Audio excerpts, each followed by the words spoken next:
l'expérience digitale, elle est dingue. Aujourd'hui, on va vous présenter le Q5 qui est sorti le premier modèle en 2008. Là, on va parler de la nouvelle génération et c'est Brice qui va nous en parler. Bonjour à tous, moi c'est Brice, donc je suis vendeur société du groupe Car & Police, un groupe qui a 30 ans d'expérience, qui couvre tout le Var. Et donc je suis là pour vous présenter cette nouvelle génération, la troisième génération du Q5. Donc le modèle présenté aujourd'hui est une version Sportback, c'est-à-dire qu'il est coupé sur l'arrière avec une ligne donc très dynamique. L'arrière du véhicule a été complètement modifié comme la face avant, puisque c'est vraiment une nouvelle voiture à part entière avec le pare-choc à l'arrière, le spoiler, le diffuseur, tout ça sont des éléments nouveaux. Et également la signature lumineuse continue et les anneaux plats ici qui sont également une nouveauté qu'on retrouve sur les calandres à l'avant également. Bon, tu m'as dit qu'à l'intérieur ça déboîtait. On y va? Moi je veux voir l'intérieur. Allez, on y va. Alors Brice, l'intérieur c'est vraiment une dinguerie. Je veux tout savoir sur l'expérience digitale au top. Et oui, alors en effet cette troisième génération inaugure cette nouvelle dalle numérique qui a été maintenant développée sur tous les modèles de la marque. On a donc 3 écrans. Un écran pour le conducteur, l'écran central ici légèrement incurvé tourné vers le conducteur et même un troisième écran pour le passager avant. Donc sur cet écran là on peut justement paramétrer le GPS, passer un coup de téléphone, voilà, et donc je dirais aider le conducteur.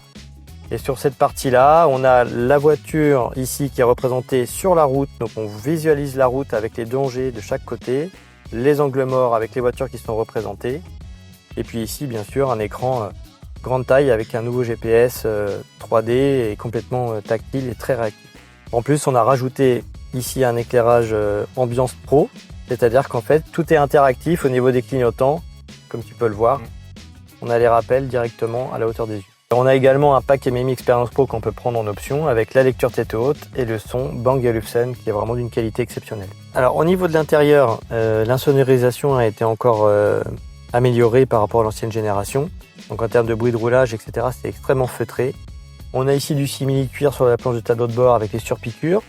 Les sièges sport avec l'appui-tête plein, ça on les avait pas avant. Et c'est vrai que ça donne un caractère vraiment sportif à l'intérieur. Pour les différentes motorisations proposées sur cette nouvelle génération, on va de l'essence 204 chevaux jusqu'au SQ5 de 367 chevaux en 6 cylindres. En sachant que la majorité des ventes sur la France, c'est la version hybride rechargeable comme celui-ci, avec 2 motorisations disponibles, 299 chevaux et 367 chevaux.